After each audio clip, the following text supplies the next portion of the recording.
They say the grass is always greener on the other side, don't they? But remember that huge Super Bowl sex trafficking scare a couple months back? What did they say then? They said that 100,000 victims of sex trafficking would be shuffled into the area for exploitation. They said that 38,000 of those victims would be children. Children lured and taken. Children repeatedly raped. Nothing pulls on the heartstrings of even the hardest among us like the idea of a child being raped. It takes something that horrific to rouse many Americans from their apathy and make them care, make them give. And being that most Americans tend to believe what the media tells them without doing any research of their own, these figures are rarely challenged. And those who do challenge them are demonized by that same media and its celebrities that are every bit as intellectually lazy as the average American. But let's look at what really went on. Of those expected 100,000 victims of sex trafficking, only 13 were found.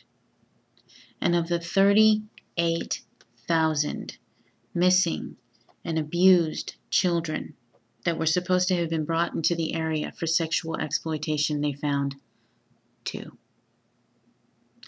Church-trained anti-trafficking Kool-Aid drinking volunteers were mobilized, all with their hackles up, cell phones in hand, 911 on speed dial, ready to spring into action. But when the confetti had fallen, and the mass of cheering alleged child-violating football fans had gone, it turned out that not one tip from this 220-person-strong army of God's mercy resulted in a single arrest or rescue. So let's look at the picture these anti-trafficking organizations paint of the typical victim of child sex trafficking. They say the average victim of child sex trafficking is between 12 and 13 years old. And even though the research they claim to have supporting this figure is exposed time and time again for its shoddy methodologies, most Americans don't question it. Of course they don't question it. Ashton and Demi wouldn't lie now, would they? What else? The typical victim of child sex trafficking is a member of a minority, according to many of their studies. But if you watch many of the PSAs they spend so much of their funding and donations to produce, you wouldn't know it. Just like the inaccurate pictures of Jesus they very proudly hang on their walls, the starring roles tend to be reserved for Caucasians. Nothing says purity in jeopardy, like dirt-smudged white skin. What is conspicuously absent from this macabre myth they take great pains to sell us as truth is the pregnant victim. After all, if these girls are old enough to bleed, they're old enough to breed, right? But no, you don't hear much about that. It's too late to save that innocence, the swollen belly says. And at that point, they tend to be more concerned with the life of the fetus than the life of the child carrying it. But why go through so much trouble to build up a lie? A lie that, though it is pushed by the religious right, seems to have across-the-board support from both Republican and Democratic politicians.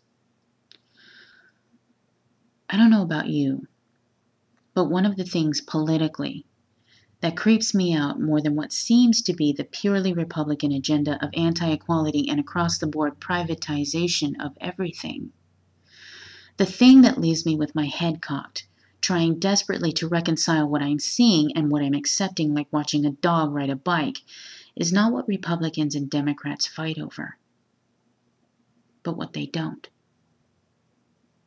It's what they seem to agree on in every case across the board, without question, in spite of all the evidence to refute it.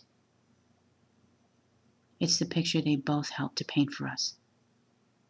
The picture that says, no, the grass isn't always greener on the other side. There are people in this country that have it much, much worse than you. It almost makes it silly to complain about anything else,